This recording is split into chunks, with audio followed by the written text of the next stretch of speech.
உமக்கு மேல் ஒருவரும் இல்லையே, எல்லோருக்கும் மேலாக உயர்ந்தவர். உமக்கு மேல் ஒருவரும் இல்லையே. அல்லேலூயா, அல்லேலூயா, அல்லேலூயா, ஆமென். அல்லேலூயா, அல்லேலூயா, அல்லேலூயா, ஆமென். ஒருவரால் சிருஷ்டிக்கப்படாமலே தாமாக என்றென்றும் இருப்பவர். ஒருவரால் சிருஷ்டிக்கப்படாமலே தாமாக என்றென்றும். நாம் நீதிமொழிகள் புஸ்தகத்தை படித்து கொண்டிருக்கிறோம். 10 அதிகாரங்கள் முடிந்து 11வது அதிகாரத்துக்கு நாம் போகிறோம். 11வது அதிகாரத்தில் முதல் சில வசனங்களை வாசிக்கிறேன். நீதிமொழிகள் 11:1 முதல். கள்ள தராசு கர்த்தருக்கு அருவருப்பானது, சுமுத்திரையான நிறை கல்லோ அவருக்கு பிரியம். இந்த இடத்துல வியாபாரிகளை பற்றி பேச ஆரம்பிச்சிட்டாரு. நீதிமான், துன்மார்க்கன், பரியாசக்காரன், அப்புறம் மதியற்ற ஸ்திரீ, இதை பற்றி பேசிகிட்டு இருந்தார். நீதிமான் துன்மார்க்கன் பற்றி பேசிகிட்டு இருந்தார். நீதிமானுடைய வாய் ஜீவ ஊற்று, அவனுடைய வாயிலிருந்து வர்ற வார்த்தைகள்லாம் அவனுக்கும் ஜீவனை கொடுக்கும், அவனோட கூட இருக்கிறவங்களுக்கும் ஜீவனை கொடுக்கக்கூடியதாக இருக்கிறது அப்படின்னு சொன்னார். நீதிமானுடைய உதடுகள் அறிவை கொடுக்கும் அப்படியெல்லாம் எழுதியிருக்கு. ஆனால் இப்போ அதெல்லாம் பேசிக்கிட்டு வந்தவர், நீதிமானுடைய வாய் ஞானத்தை வெளிப்படுத்தும் எல்லாம் சொல்லிட்டு வந்தவர் இப்போ என்ன சொல்ல ஆரம்பிச்சிட்டாரு? கள்ளத்தராசுன்னா இது வியாபாரிகளை பற்றி பேசுகிறாரு. கள்ளத்தராசு கர்த்தருக்கு அருவருப்பானது. கள்ளத்தராசுன்னா என்ன? அது சாமான் வாங்குறப்ப 1 கிலோவுக்கு பதிலாக 1 கிலோவும் ஒரு 50 கிராமும் இருக்கிற மாதிரி ஒரு கல் வச்சுருப்பாங்க. அப்புறம் சாமான் விற்கிறப்ப பார்த்தா 1 கிலோ விட 50 கிராம் குறைச்சி 950 கிராம் இருக்கிற மாதிரி ஒரு கல் வச்சு வியாபாரம் பண்ணி விற்றுக்கிட்டு இருப்பாங்க. அப்போ 1 கிலோ வாங்கிறது விற்கிறதுல அவங்களுக்கு 100 கிராம் அவங்களுக்கு லாபம் கிடைக்கும். சில கில்லாடியே இருக்கிறாங்க, 1 கிலோவுக்கு பதிலாக 800 850 போட்டால் போதும் அப்படின்னு அந்த மாதிரி கல் வச்சுருக்கவங்க இருக்கிறாங்க. ஆனால் இங்கே பாருங்கள், கள்ளத்தராசு கர்த்தருக்கு அருவருப்பானது அப்படி சொல்லிட்டாரு. சரி, கள்ளத்தராசு கர்த்தருக்கு அருவருப்பானது. அந்த கள்ளத்தராசை வச்சு வியாபாரம் பண்ணுற ஆளுக கர்த்தருக்கு எப்படி இருப்பாங்க? அவங்களும் கர்த்தருக்கு அருவருப்பானவர்கள். சுமுத்திரையான நிறை கல்லோ அவருக்கு பிரியம். அப்போ இங்கே பாருங்கள், நீதிமான்கள் தான் இதை சரியாக செய்வாங்க. அப்போ நீதிமான்களாக இருந்து நிறை கல்லாக இருந்து வச்சு அதை வியாபாரம் பண்ணுறவங்க அவருக்கு பிரியங்கிறாரு. நீதிமான்கள் உண்மையாக அந்த நிறை கல்லை வச்சு வியாபாரம் பண்ணும்போது கர்த்தர் வந்து அவர்களை மேலே கர்த்தர் பிரியமாக இருக்கிறேன்னு சொல்கிறாரு. இது எவ்வளவு சந்தோஷம் பாருங்கள். அதாவது நீதிமான் துன்மார்க்கனை தான் சொல்கிறாரு. இந்த இடத்துல நீதிமான் துன்மார்க்கன்கிறது இந்த துன்மார்க்கன் கள்ளத்தராசு வச்சுருக்கிற வியாபாரியாக கணக்கு பண்ணிட்டாரு. அதாவது எல்லாத்துலேயும் ஒரு ஒழுங்கு அப்படியெல்லாம் இல்லை இந்த உலகத்தில். இன்றைக்கி பாருங்கள், ஒன்று வாங்கினா ஒன்று இலவசம்னு சொல்கிறாங்க. அப்படின்னா என்ன அர்த்தம்? பழசு பட்டெல்லாம் வெளியேற்றுறாங்கன்னு அர்த்தம். நம்பர் 1. 2, அவங்க இந்த விலை ஃபிக்ஸ் பண்ணும்போதே 50 ரூபா விலை குறித்தாங்கன்னா அது 25 ரூபாய்க்கு விற்றாலே அவங்களுக்கு லாபம் இருக்கும் அப்படிங்கிற அளவில் இருக்கும்போது 50 ரூபா விலை வைப்பாங்க. அப்புறம் 10% உங்களுக்கு நான் வந்து டிஸ்கவுண்ட் கொடுக்குறேன்பாங்க. சமயத்தில் 10%னாக்கா 5 ரூபா, 50 ரூபாயில் 5 ரூபா, 20% டிஸ்கவுண்ட் கொடுக்குறேன்பாங்க. நம்ம ஆளுங்க ஏமாந்து போய் 20% டிஸ்கவுண்ட் கொடுக்குறாங்களாம். அப்படி போய் வாங்கினா 20% டிஸ்கவுண்ட்டுன்னு எவ்வளவு? அப்போ 40 ரூபாய்க்கு விற்றுறாங்க. 25 ரூபாய்க்கு விற்றாலே அவங்களுக்கு லாபம் இருக்குது. ஆனால் 40 ரூபாய்க்கு விற்கிறப்ப நல்ல லாபம் தானே. அப்போ இந்த ஜனங்கள் ஏமாறுறாங்க, மக்கள் ஏமாறுறாங்க. அவன் ஏமாத்துறான். அவன் ஒன்று வாங்கினா ஒன்று ஃப்ரீன்னு சொல்கிறான். அப்போ அதிலே லாபம் இருக்குது. அது மட்டும் இல்லை, இந்த ஒன்று வாங்கினா ஒன்று ஃப்ரீங்கிறப்ப நிச்சயம் நஷ்டம் இருக்காது. ஏன்னா ரெண்டும் கொடுப்பா, ரெண்டு கொடுத்த ஒரு பாடு நஷ்டம் இருக்காது. ஆனால் இந்த பழசுபட்டு இருக்கும்ல, பழைய காலத்தில் வாங்கி போட்டு விற்காத அப்படி இருக்கிறதெல்லாம் காலி பண்ணுறதுக்கு இதை செய்வாங்க. இந்த ஆட்கள் வந்து ஒரு பொல்லாத சமுதாயமாக இருக்குது. எ குரூப் ஆஃப் சீட்ஸ், அதாவது ஏமாற்றுகிற கூட்டமாக இருக்குது. ஒருத்தர் சொல்லுவார், ஏமாறுறவன் இருக்க வரைக்கும் ஏமாத்துறவங்க இருப்பாங்கன்னு. ஏமாத்துறவன் இருந்தாலும் வையலை, ஏமாறுறவனை வைக்கிறாரு. நீ ஏன்டா ஏமாந்த? அப்படி தான் இருக்குதுன்னு தெரியுமில்ல. கர்த்தர் சொன்னார், நீ புறாக்களை போல் கபடற்றவர்களாக இருக்கணும், ஆனால் சர்ப்பத்தை போல் வினா உள்ளவர்களாக இருக்கணும்னு சொன்னார். அருமையானவர்களே, நம்ம கொஞ்சம் நிதானிப்போம். அவசரப்பட்டு இந்த உலகத்தார் செய்கிற மாதிரி அப்படி நம்ம போய் எதையும் செய்ய வேண்டியதில்லை. நம்ம நிதானிக்கலாம். ஒரு வேளை பார்த்திங்கன்னா இந்த தீபாவளி எல்லாம் முடிஞ்சு கொஞ்ச நாள் கழித்து பார்த்திங்கன்னா அப்போ தான் புதுசு ரிலீஸ் ஆகும். அப்புறம் பார்த்திங்கன்னாக்கா நியூ இயருக்கு, பொங்கலுக்கு அப்படி எதையாவது சொல்லி விற்றுக்கிட்டு இருப்பாங்க. அப்போ தான் இந்த புதுசெல்லாம் வரும். அப்புறம் ஒரு கூட்டம் இருக்குது, நம்ம பண்டிகைக்கெல்லாம் இந்த புது துணி வராது, தீபாவளிக்கு தான் நிறையா வரும்னு போய் அந்த சமயத்தில் போய் வாங்க போகிறவங்களும் இருக்கிறாங்க. எப்படியோ ஏமாத்துகிற ஒரு கூட்டம் இருக்குது, ஏமாறுற ஒரு கூட்டம் இருக்குது. இந்த கள்ளத்தராசு கர்த்தருக்கு அருவருப்பானதுன்னு சொல்கிறாரு. இந்த மாதிரி கள்ளத்தராசாக வச்சு விற்கிறவங்க வாங்குறவங்க இது எல்லாமே கர்த்தருக்கு அருவருப்பானது. இந்த ஒரு விதத்தில் ஒரு சிலர் தவிர இந்த வியாபாரிகள் செய்கிற காரியங்கள்லாம் பார்த்திங்கன்னா அருவருப்பாய், கர்த்தருடைய கண்களில் அருவருப்பாக இருக்கும். அப்புறம் நம்ம என்னங்க பண்ணுறது, நமக்கு வேணுங்கிறப்ப போய் வாங்கத்தானே செய்ய வேண்டியிருக்குது அப்படின்னா, ஆமாம் உங்களுக்கு வேணுங்கிறப்ப வாங்குங்க. ஆனால் இந்த மாதிரி ஏமாத்துக்கார சமயத்தில் கிளியரன்ஸ் சேல்னு போட்டு பழசு பட்டெல்லாம் விற்கிறப்ப அதில் சிக்காதீங்க. சரி, அடுத்த வசனம், அகந்தை வந்தால் லச்சையும் வரும், தாழ்ந்த சிந்தையுள்ளவரிடத்திலே ஞானம் உண்டு. அகந்தையும் தாழ்ந்த சிந்தையும் இந்த இடத்துல கம்பேர் பண்ணி சொல்கிறாரு. நான் இப்படி பணக்காரன், என்கிட்ட வந்து அவன் அப்படி பேசினேன், நான் அப்படி விட மாட்டேன். இவனுக்கு இருக்க அகந்தை.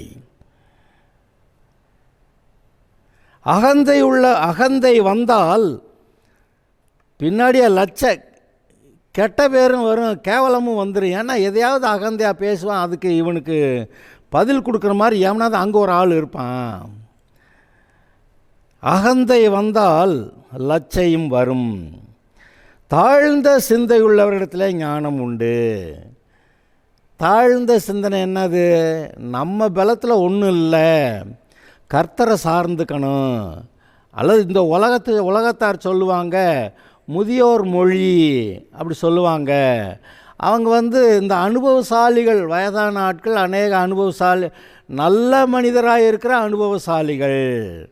அவங்க பார்த்திங்கன்னாக்க சில நல்ல ஆலோசனைகளை சொல்லுவாங்க, அது உண்மைதான். ஆனாலும் கர்த்தருடைய ஆலோசனைக்கு அது இணையாகுமா? ஆக முடியாது. சரி பாருங்கள், அகந்தை வந்தால் லச்சையும் வரும், ஆனால் தாழ்ந்த சிந்தையுள்ளவரிடத்தில் ஞானம் உண்டு. ஞானம்னா நான் சொல்லியிருக்கிறேன், அந்தந்த சமயத்தில் தேவன் அவனுக்கு கொடுக்கக்கூடிய ஆலோசனை, அதுதான் ஞானம். தேவனுடைய ஆலோசனையே அதுதான் ஞானம் என்று. இந்த மாதிரி தேவனுடைய ஆலோசனைகளை நாம் அநேக காரியங்களில் கவனித்து வச்சுருக்கும்போது காலப்போக்கில் எல்லாவற்றையும் தேவனுக்கு ஏற்ற விதத்தில் செய்து நாமும் ஆசீர்வாதமாக இருப்போம்.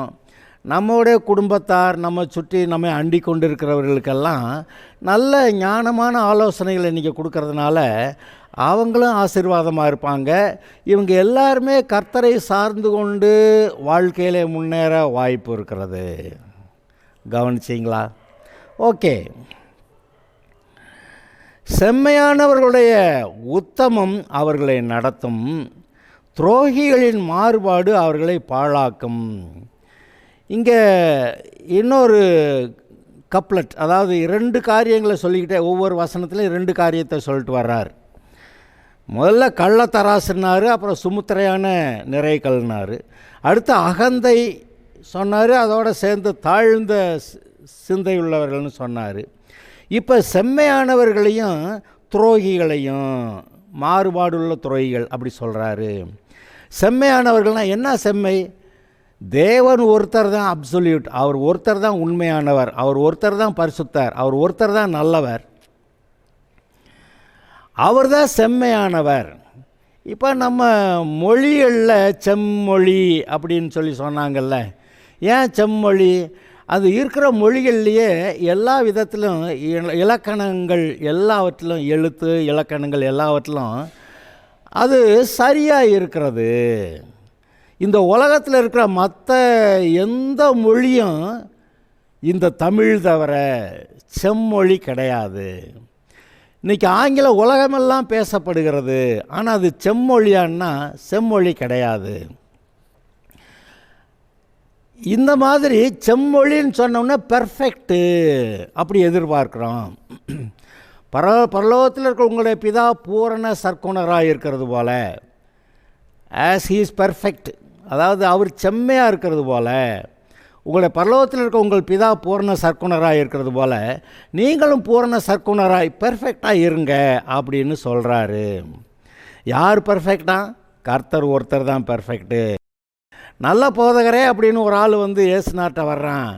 ஏப்பா, கர்த்தர் தவிர ஒருத்தர் நல்லவன் இல்லையே, என்னை பார்த்து நல்ல போதகரேங்கிற, நீ உண்மையாக நான் யாருன்னு புரிஞ்சு பேசுகிறியா, நீ என்ன பேசுகிற அப்படின்னு கேட்டார். அப்போ அதாவது என்ன தெரியுது? கர்த்தர் ஒருத்தர் தான் பெர்ஃபெக்ட்டு.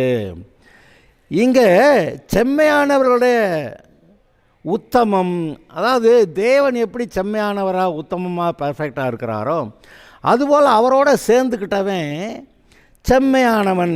அவர்களுடைய உத்தமம் அவர்களை நடத்தோம்னா நல்ல வழியில் நடத்தும்.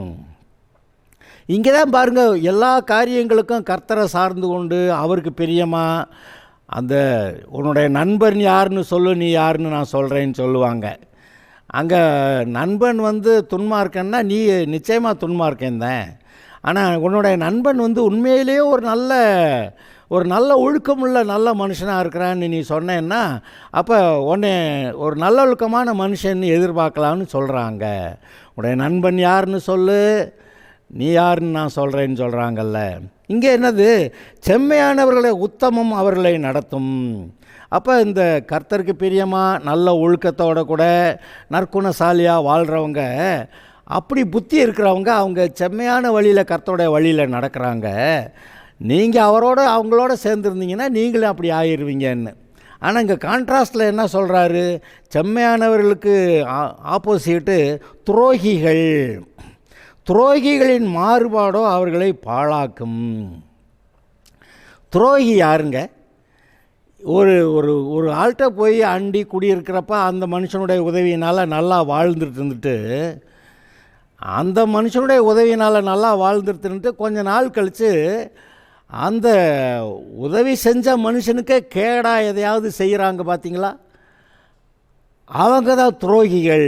எதிரிகள்ங்கிறது வேறு, அவன் இன்னாருக்கு எதிரி அப்படி சொல்லுவாங்க. ஆனால் துரோகிங்கிறது ஒரு குறிப்பிட்ட மனுஷன்கிட்ட நன்மையை அனுபவிச்சுக்கிட்டு இருந்துட்டு கடைசியில் அவனுக்கே விரோதமாக எதையாவது செய்யும்போது அவனை தான் துரோகின்னு சொல்கிறாங்க.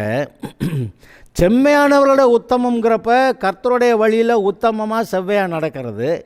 இந்த துரோகிகள் யாருன்னா கர்த்தருடைய ஆசீர்வாதத்தை பெற்று வாழ்கிறவங்க, அவருக்கே விரோதமாக மாறுபாடான சிந்தையிலே மாறுபாடான பேச்சை பேசி இந்த உலகத்தோடைய பிசாசோடைய தேவனுடைய வார்த்தைக்கு மாறுபாடாக அப்படி பேசி செயல்படுகிற இவர்கள்,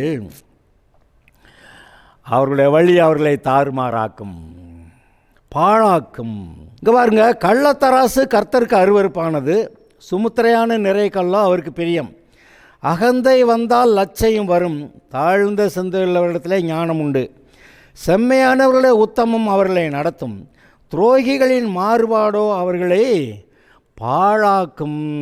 பாழாக்கும்னா ஏற்கனவே இருந்ததும் ஆசீர்வாதமாக இருந்ததும் போயிடும். உள்ளவனவனோ அவனுக்கு கொடுக்கப்படும், இல்லாதவனிடத்திலிருந்து இருக்கிறதும் எடுத்துக்கொள்ளப்படும்னு இயேசு சொன்னார்.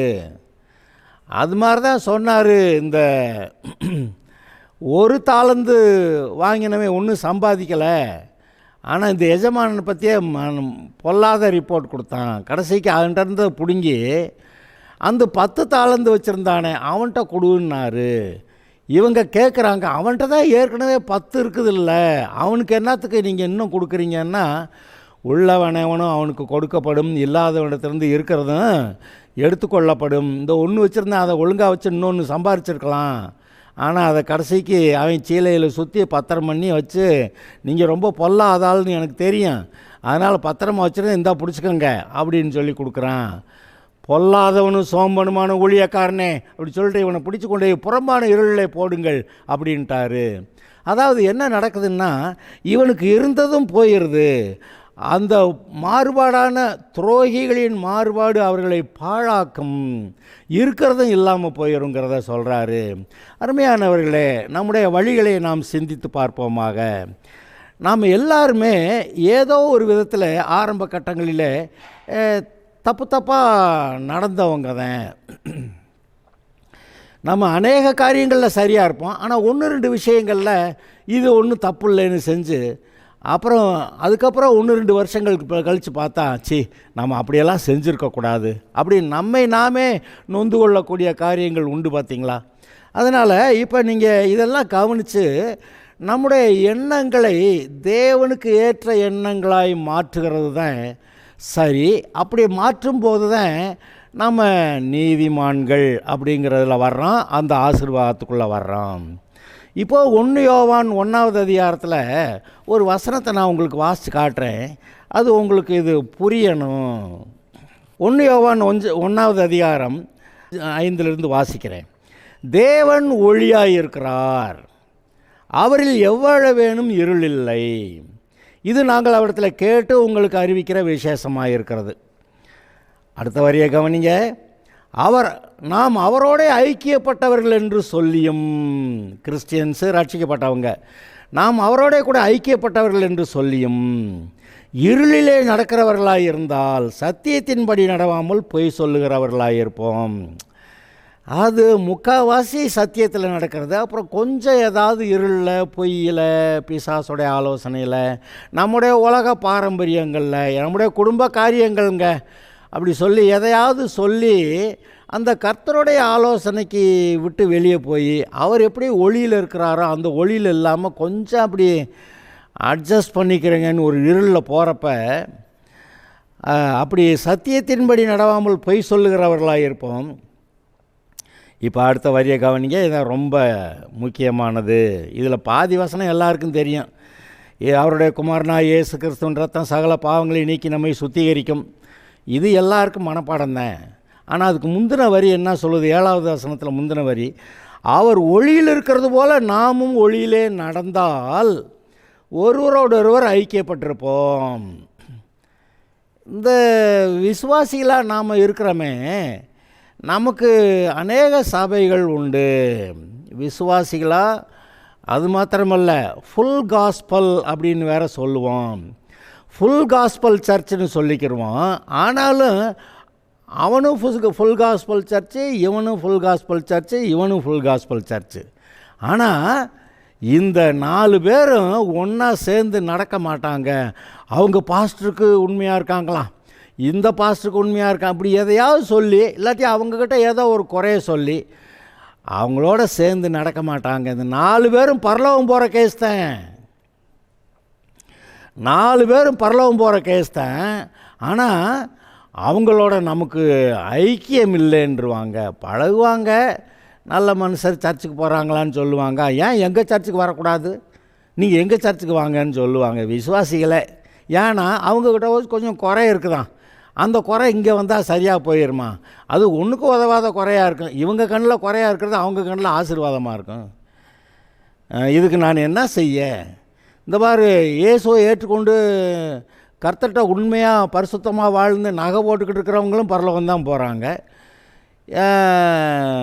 அப்புறம் இயேசுவை ஏற்றுக்கொண்டு ரட்சிக்கப்பட்டு கர்த்தருடைய பிள்ளையாக இருந்து நகையெல்லாம் அவுத்துடுறேங்க, நான் கர்த்தருக்கு பரிசுத்தம்னு சொல்கிறவங்களும் பரலோகம் தான் போகிறாங்க. அங்கே போய் என்ன செய்வாங்கன்னு எனக்கு தெரில. 2 பேரும் அங்கேயும் போய் நீ அந்த சர்ச் அந்த பக்கம் ஓரமாக இரு, நான் அந்த சர்ச் இந்த பக்கம் ஓரமாக இருக்கேன்னு சொல்லுவாங்களோ என்னமோ எனக்கு தெரியலங்க. ஆனால் இங்கே இவர் சொல்கிறாரு, கர்த்தர் ஒளியிலே இருக்கிறது போல் நாமும் ஒளியிலே நடந்தால் ஒருவரோடொருவர் ஐக்கியப்பட்டிருப்போம். யார்? விசுவாசிகள், கர்த்தருடைய பிள்ளைகள். அவர் ஒளியில் நடக்கிற மாதிரி நாம் ஒளியில் நடந்தால் ஒருத்தருக்கு ஒருத்தர் ஐக்கியப்பட்டிருப்போம். அப்பொழுது அவருடைய குமாரனாகிய இயேசு கிறிஸ்துவின் ரத்தம் சகல பாவங்களை நீக்கி நம்மை சுத்திகரிக்கும். நம்ம ஆட்களுக்கு வழக்கம் இந்த பின்னாடி இருக்கிறத மட்டும் மனப்பாடம் பண்ணிக்கிறது. மனம் திரும்பிருங்க அவர் மன்னிச்சிடுவார். சரி, ஓகே, அதெல்லாம் கரெக்டு தான். அதில் ஆனாக்கா இந்த ஒழுங்கற்று செம்மையாக இல்லாமல் அறவட்டு இந்த மாதிரி கிறிஸ்தவங்கள்லாம் இருக்கிறது பார்க்க தானே செய்யணும். அதாவது அறவட்டுன்னு சொல்கிறப்ப நான் திட்டுறேன், ஆனால் அறகுறைன்னு சொல்கிறப்ப எப்போ சொல்லுவோம், இப்போ தாங்க ரட்சிக்கப்பட்டு வந்திருக்கிறாங்க, அதனால் எல்லாமே ஒன்றும் நல்லா தெரிஞ்சிருக்காது, வளர்ந்துக்கிட்டு இருக்கிறாங்க அப்படிங்கிறப்ப அறகுறையாக தெரிஞ்சிருக்கிறாங்க, வளர்ந்துக்கிட்டு இருக்கிறாங்கன்னு சொல்லுவோம். ஆனால் யாரை அறவட்டுன்னுவான்? 15 வருஷம் சர்ச்சில் இருந்த ஒரு பாடும், அடுத்த மீதி இன்னொரு சர்ச்சில் இருக்க விசுவாசியை பார்த்து, கர்த்தருடைய பிள்ளையை பார்த்து குறை சொல்லிக்கிட்டே இருந்து அவங்க அதில் சரியில்லை இதில் சரியில்லைன்னா, இந்த குறை சொல்கிறது யார் புத்தின்னுக்கு? நீங்கள் சாத்தான்கிற ஆள் அவனுடைய புத்தி என்னவா, அவனுடைய தொழில் என்னவா? மற்றவர்களை குற்றம் சொல்லுகிறது. யாரை? கர்த்தருடைய பிள்ளைகளை. கர்த்தருடைய பிள்ளைகளை குற்றம் சொல்கிறதே அவனுக்கு பொழப்புங்க அந்த சாத்தானுக்கு. அது மாதிரி இந்த சபையில் இருக்கிறவங்க அடுத்த சபையில் இருக்கிறவங்க எதுக்கு குற்றம் சொல்கிறாங்க? அவங்க செருப்பு போட்டு நடந்தான்னா, செருப்பு போடாமல் நடந்தான்னா, அவங்க வெள்ளை ட்ரெஸ் போட்டிருந்தான்னா, அவங்க கலர் ட்ரெஸ் போட்டிருந்தா என்ன, அவங்க மருந்து சாப்பிட்டான்னா, மருந்து சாப்பிடாட்டி என்ன, அவங்க ஆபரணங்கள் போட்டிருந்தான்னா போடாட்டி என்ன, இல்லை நாங்கள் பைபிள் மாத்திரம்தான் மாற்றி கல்யாணம் பண்ணிக்கவங்க அப்படின்னு. இன்னொரு கூட்டம் நான் மாலையும் போட்டு மாற்றி கல்யாணம் பண்ணிக்கிறேன்னு, இன்னொரு கூட்டம் தாலி கட்டி கல்யாணம் பண்ணிக்கிறேன்னு. எனக்கு என்ன ஒன்றும் புரியலை. இது இந்த தாலி கட்டுறதுனால இவனை நரகத்துக்கு போகணுன்னு கர்த்தர் சொல்கிறாரா? சொல்லுங்கள்.